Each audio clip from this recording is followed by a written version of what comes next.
River Driver by L. Ron Hubbard. It was said that when Old Man Plankett whispered, bulls leaped skyward 5 miles away. He wasn't whispering right now. Christie, you come right in here quick. This was not the greeting Christopher Plankett had expected. But this was probably because his father, not his mother, had first spotted him coming up the steps of the big Seattle home. Christopher stopped in his tracks, looked up at the window of his father's study, and said in a small voice, "Did you call for me, sir?" Old Man Plankett's bombastic reply made the windows rattle as far away as Fifth and Pine. You gone deaf? Come in here. Christopher went, with great reluctance. When he got inside the house, his mother, a soft-spoken, doting, rather heavy woman, met him, embraced him, when Old Man Plankett roared, Christopher, I think I've got all day and a half and half the night. Shedding his mother and letting the butler take his bag, Christopher stepped through the big black doors and into his father's presence. Close behind you, said Old Man Plankett, walking up and down the carpet and patting fist into palm behind his back in a very agitated manner. Christopher stood until a blasting sit down sent him reeling into a chair. Trying to look bright and attentive, he sat on the edge and gazed at his father. Look, said Old Man Plankett, pointing. Christopher looked behind him and then realized that his father was pointing at no other man than Christopher. Looking down at his white flannels and his coat, copied correctly from a large man's magazine, Christopher could find nothing wrong with himself. Look, you come back here in ice cream pants, a pink shirt, and an orange tie. You've been gone 4 years, and all you've learned is how to grease your hair. Didn't they teach you anything else in that Eastern knowledge box? A fine physical specimen you are.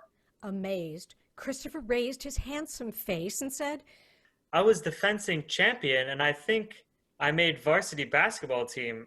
I think I'm in pretty good shape." Bah! cried Old Man Plankett, and then, having no other word on tap at the moment, Bah! said again, When I was your age, I'd been swamper for 6 years. What do you think of that? Very good. Bah! Didn't I see you coming up those steps with a banjo? Why, yes, I played in the glee club. Played in a glee club? Young man, I thought you went east to learn economics and business administration, not how to wear pink shirts and ice cream pants. I expect you to come back here and take over some of this business. You think I can run 50 mills all by myself, do you? Well, I'll have to for all the help you'll be giving me. I'm through with you. Christopher's brow grew shiny with small beads of icy sweat. His polished hair seemed to wilt and then rise a little under the baleful glare delivered at it by Old Man Plankett.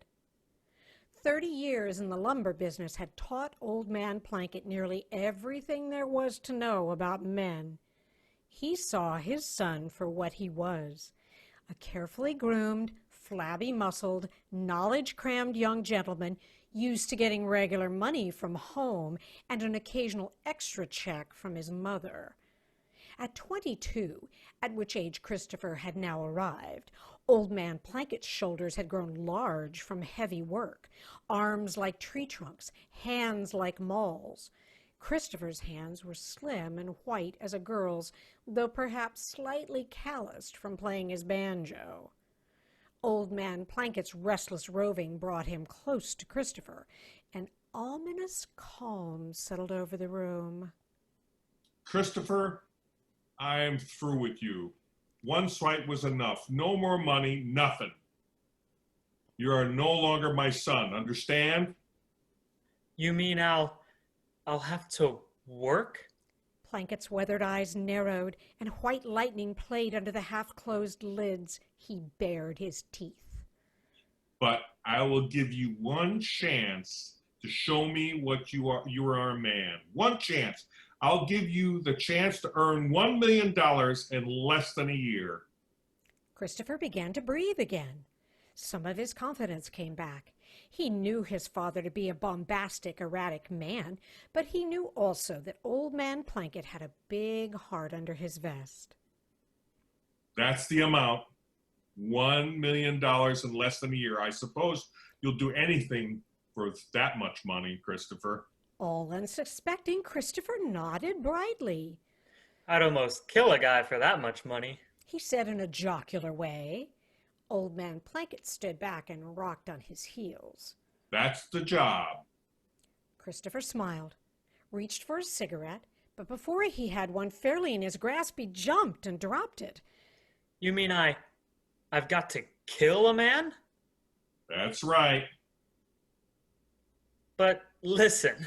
That's the bargain. You will kill a man and you'll get $1 million. I'll give you all the details. I'll think it over. You decide right now, young fellow. That man's name is Johnny Newcomb, and the last I heard of him, he was going to a Big Bow logging camp. He's taken money from me under false pretenses. He's worthless, a sneak, a sniveling idiot, but he has to be killed before he does me further damage. You get the $1 million the day he is dead. Is that clear? Yes. And you look him up and kill him. Yes. Jorgensen, no need to unpack Christopher's bag. He's leaving tonight. But George, cried Mrs. Plankett, the poor boy. I've heard enough. No more but George is here.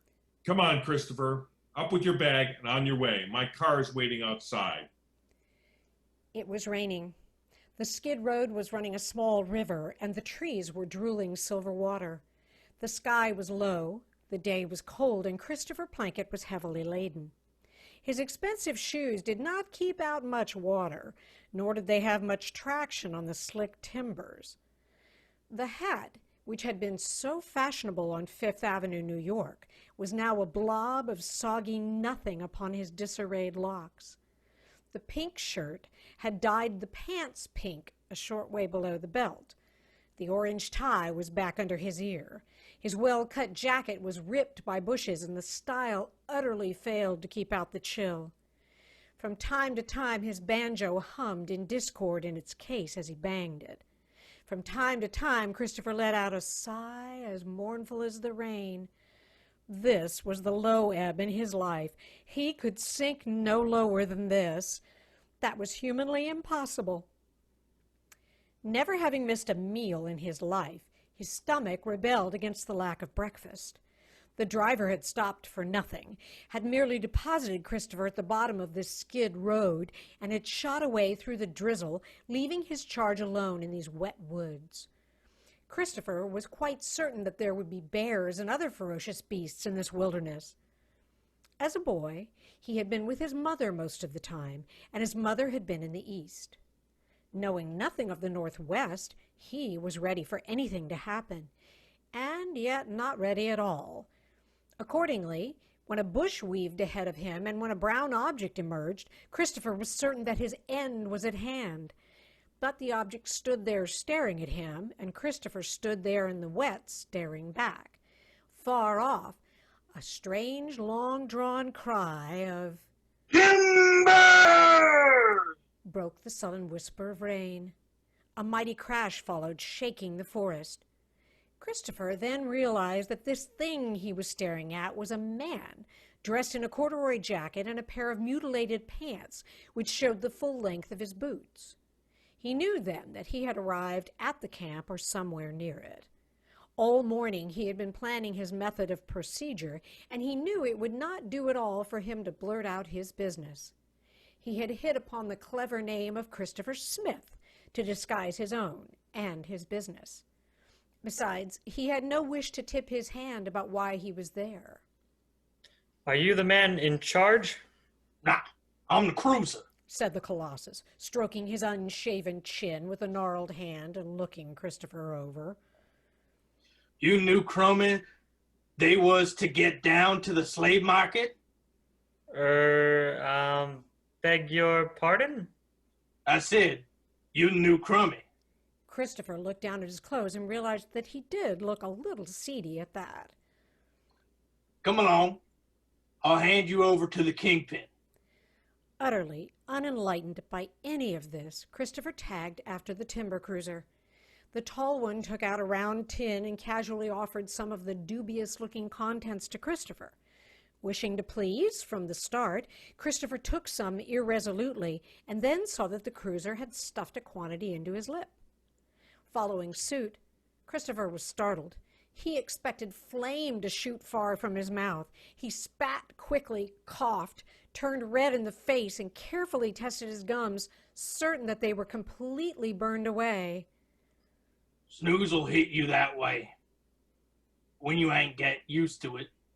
They came in sight of a clearing wherein stood several oblong huts built of shakes and logs, all very dismal in the rain. Over it all hung the clean smell of wet sawdust and fur. The cruiser kicked in a door, and Christopher followed him into the dim interior. The place was an office of sorts, desks hewn from rough timber, packing boxes taking the place of chairs. Christopher had thought the cruiser large. He knew now that he was mistaken. The tallest, broadest brute he had ever seen in his life stood up and stared at him. The man must have weighed 250 pounds, and all that bone and muscle. His head was bigger than an average man's, but it looked small. The jaw hung to one side from an old break.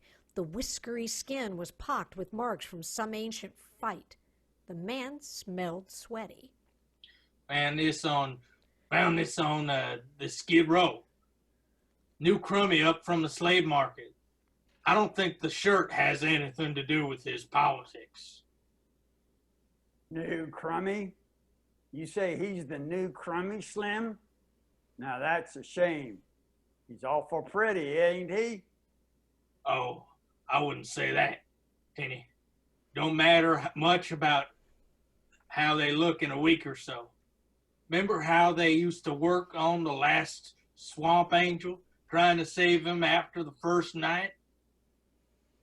But you can't do anything about a broken neck. Come on, I'll show you your bullpen. Maybe if you break a hamstring keeping it up, Grandpa will let you give the bull a hand. Worried about his shirt, though. Looks like he's a scissor bill.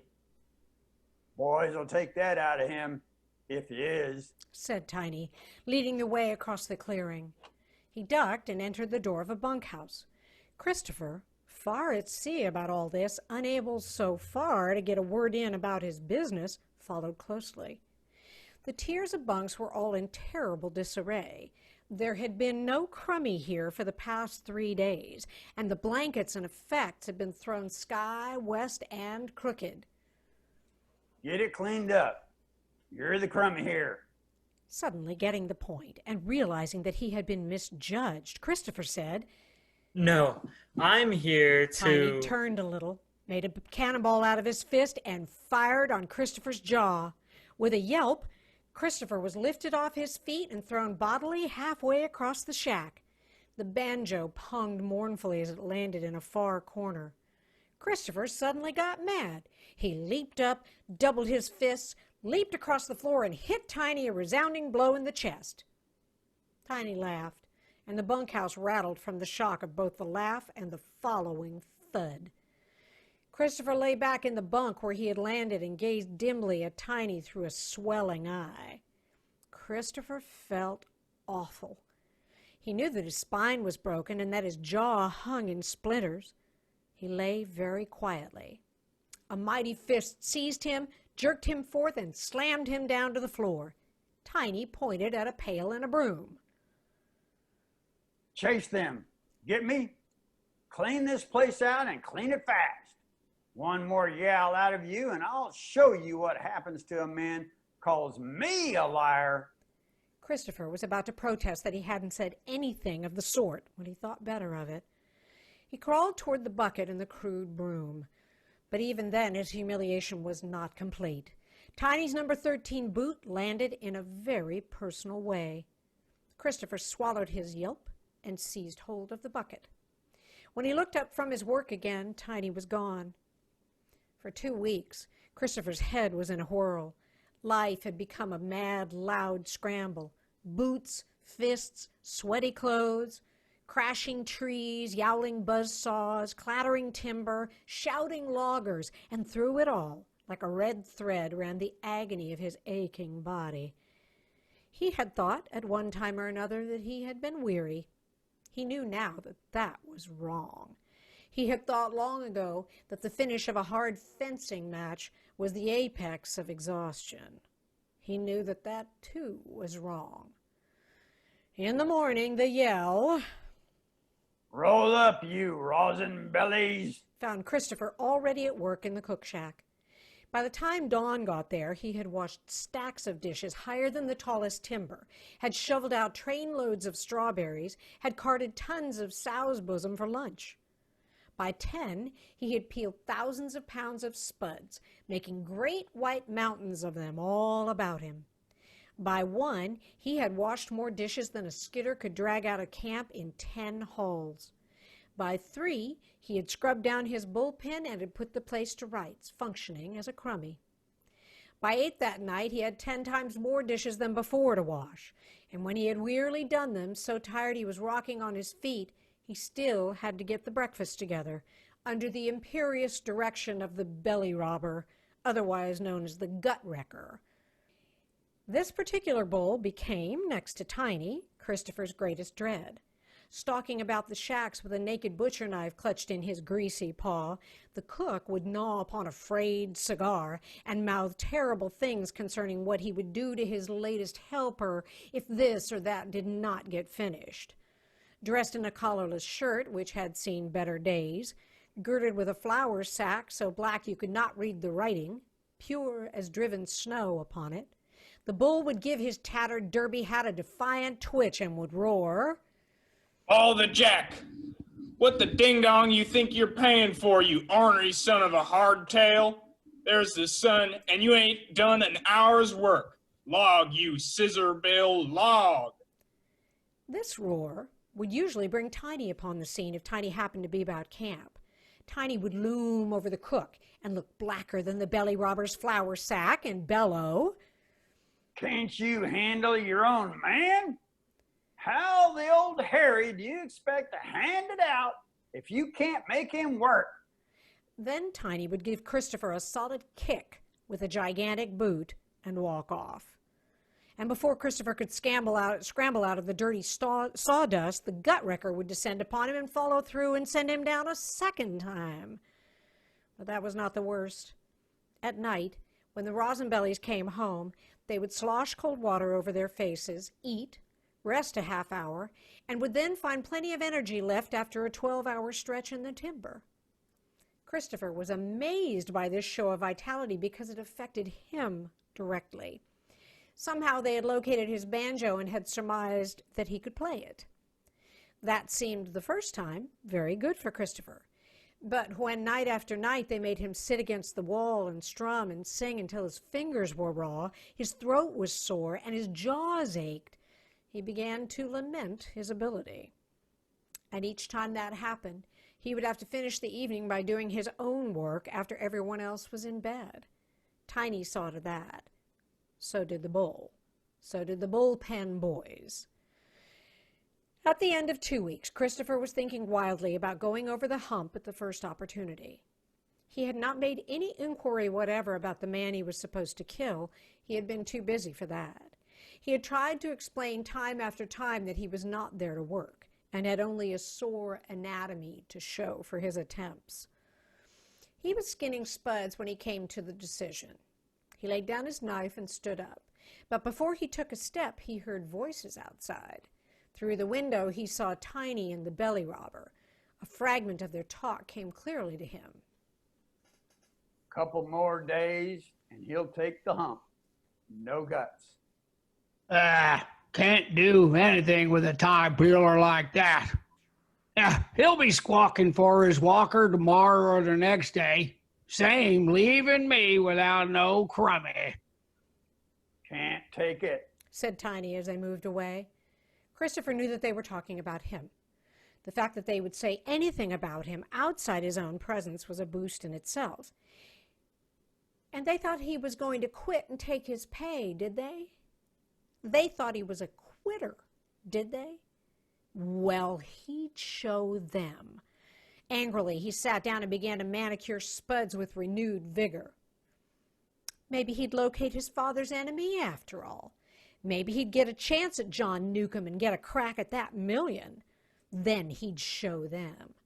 About his feet, the curling skins began to mount rapidly. He hardly realized when he had finished it was done so soon. Another week dragged past, and then, one morning, Tiny yanked him out of the cook shack. Beside Tiny stood a little shriveled man who had shaky hands and a whipped look. This was a new crummy, Christopher guessed from the way Tiny handled him. Maybe, thought Christopher, this was the fellow his dad wanted killed. But he had no time for speculation. Tiny thrust the new man into the shack, snatched Christopher's arm, and dragged him toward the woods. They walked around fallen forest giants, ran a couple timbers, and came upon a man almost as big as Tiny. This fellow was leaning on a crosscut, looking toward camp. He had a matted yellow beard, very brown around the hidden lips. He wore a red hunting hat, which was also stained. His hands were dyed black with rosin. His pants were discolored with grease. He said nothing. Tiny said nothing. Christopher said nothing. Christopher was plunked down across a timber from the stained person. The handles of a crosscut were extended to him. The other man started to work, and Tiny went away. Back and forth went the big teeth across the bark. Christopher pushed and pulled, pushed and pulled. The saw buckled, seized, wouldn't budge. The other man lifted it out, replaced it, spat, and looked at Christopher. Get the saddle. Said this stained gentleman. Beg your pardon?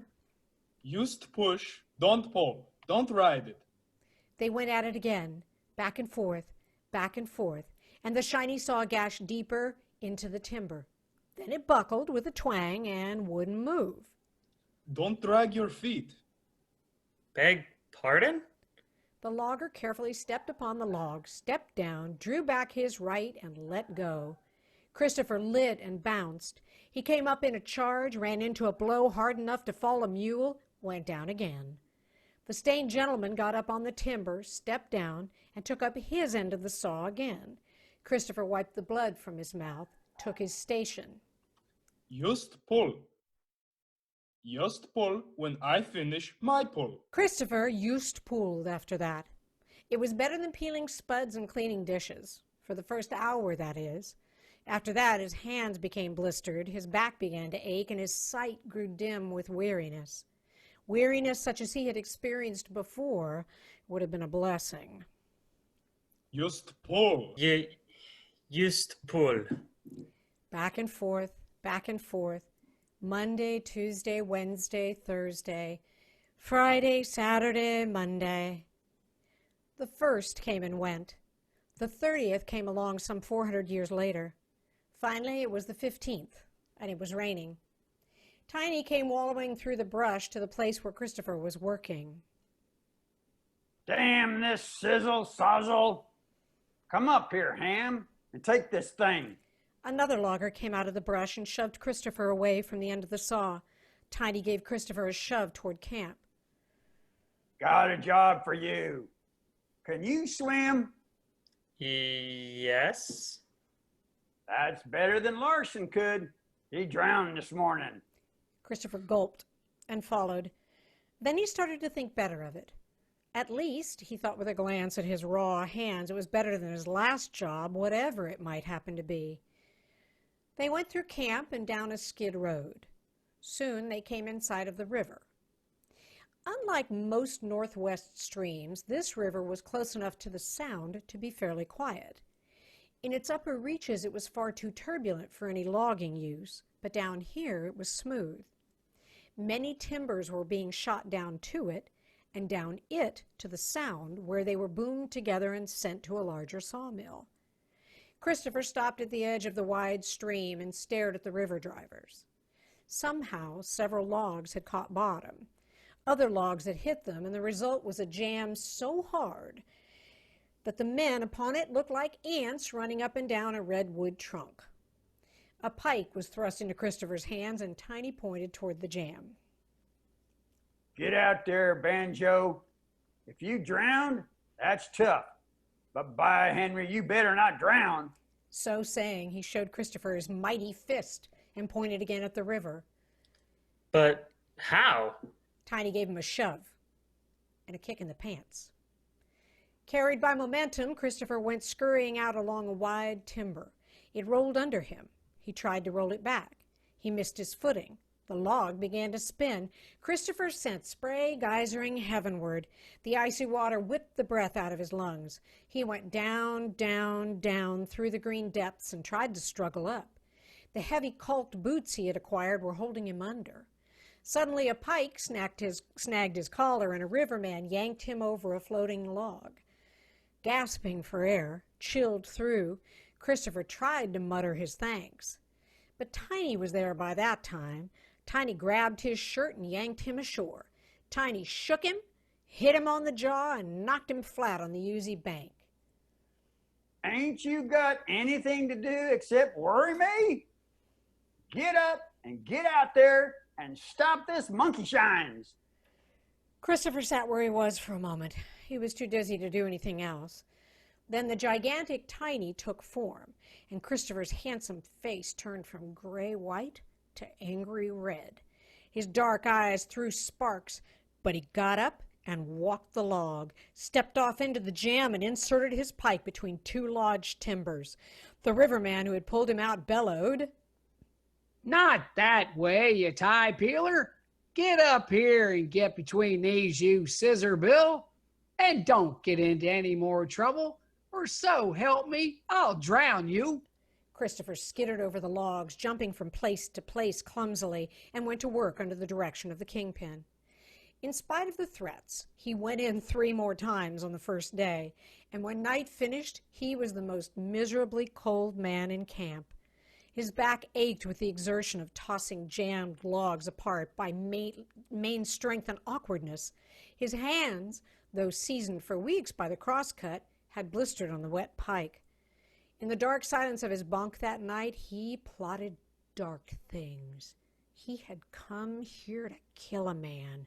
He would do that and get out.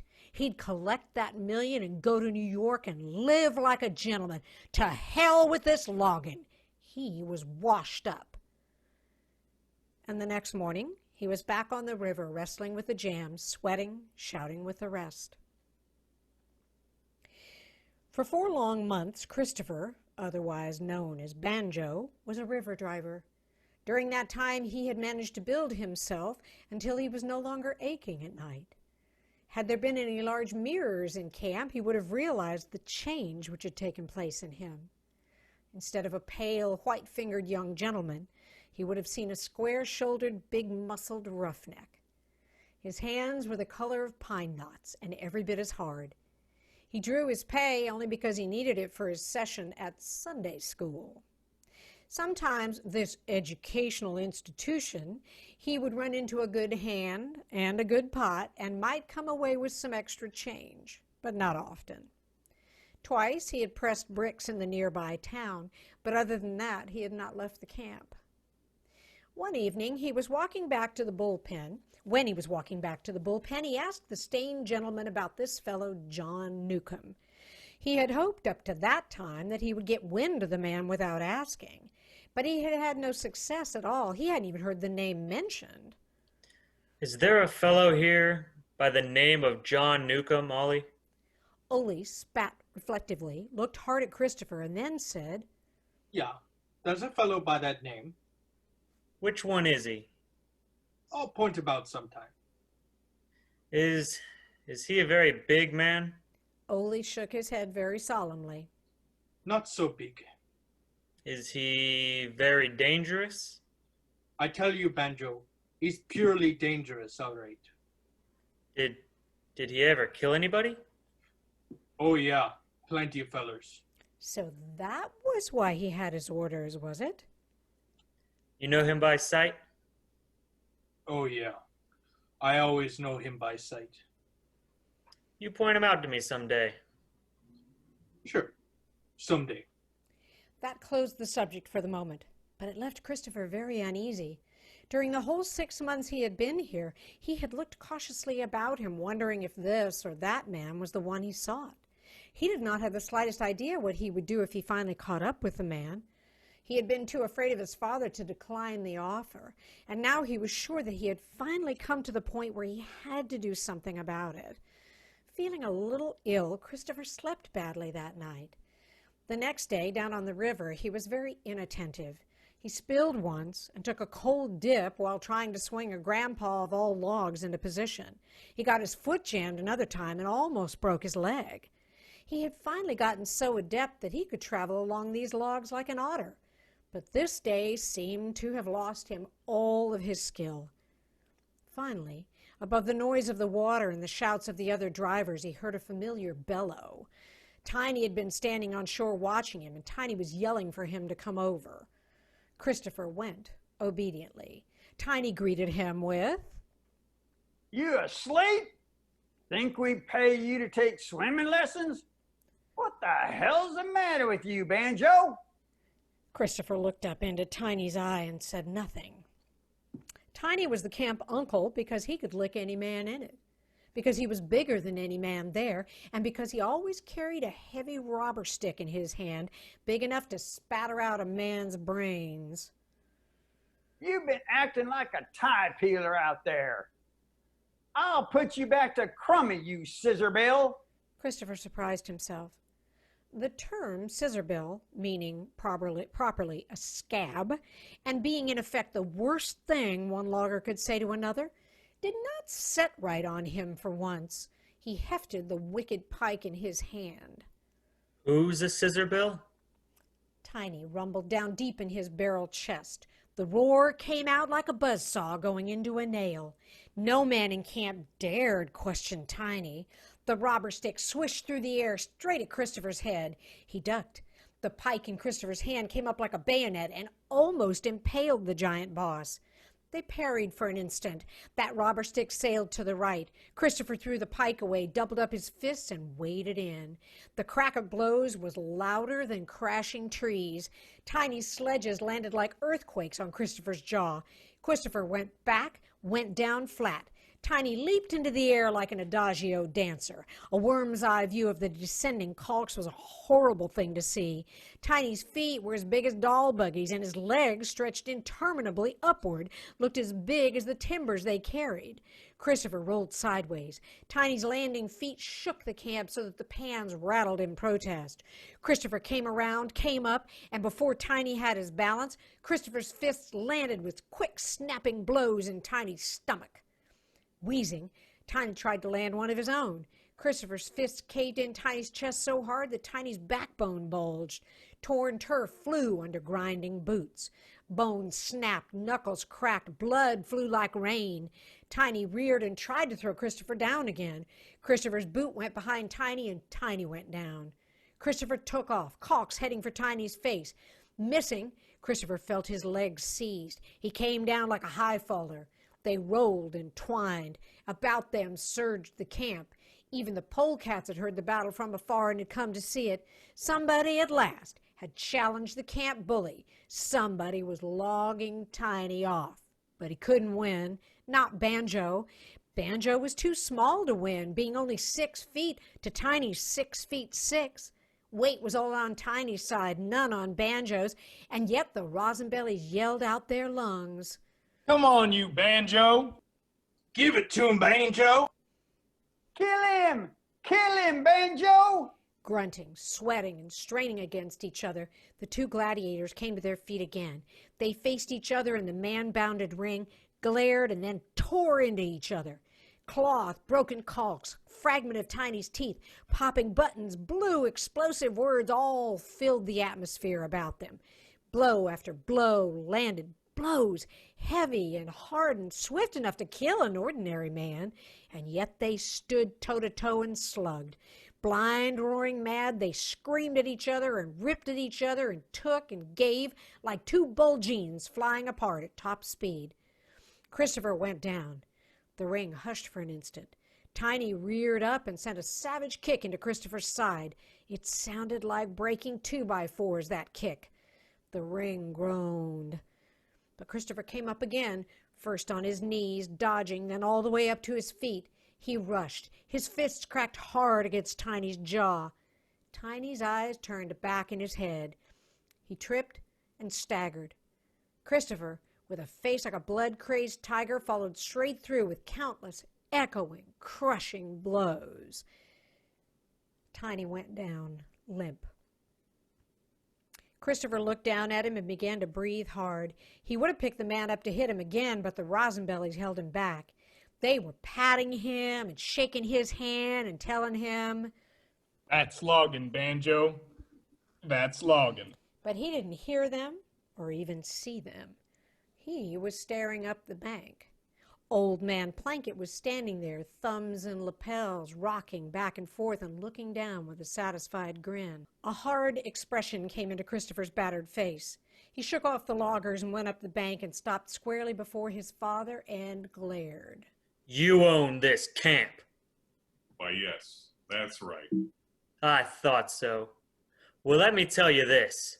You can get some hood to take care of this enemy of yours. To hell with him, and to hell with that. Get me? Yes, that's... Tiny was your kingpin here. That right?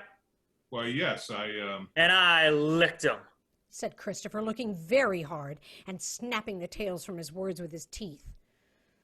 So And you need a superintendent here, and that's me. Am I right? Certainly, Christie, but... To hell with your butts. You can take your million to somebody else. I'm not killing anybody for the likes of you. But you're already killed Johnny Newcomb and the man. I've what? That's right. The term Johnny Newcomb is what a logger calls a newcomer, a tenderfoot. You were Johnny Newcomb. I hear you're Banjo Plankett now. You're a Rosenbelly, my boy. Johnny Newcomb is dead. I was getting too old to run my camps. I wanted to be sure I was turning them over into good hands, and... But you mean I was sent here to commit suicide? You were sent here to kill off that lily-livered kid you were. He's dead. My camps are worth $1 million. That's the pay. They're in your hands. I get it. I'm boss here then. And 49 other camps, son. Banjo Plankett turned around and went down the bank. Tiny was staring dizzily up at his late adversary. You had enough? Yeah. Then stand up. Tiny stood up and was startled by the hand Banjo offered him, but he shook it warmly. You're still superintendent here. Well, thanks. I knew all along about Johnny Newcomb and... Shut up. You can keep your job, but you better get busy on it. What the hell's the idea of letting all these Rosenbelly's sons stand around here gaping?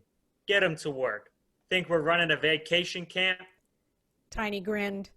The bullpen boys grinned. Old Man Plankett tucked his thumbs into his vest, rocked back and forth, and grinned. Now you're logging, said Old Man Plankett, that being the highest praise one logger can hand to another. Now you're logging, son.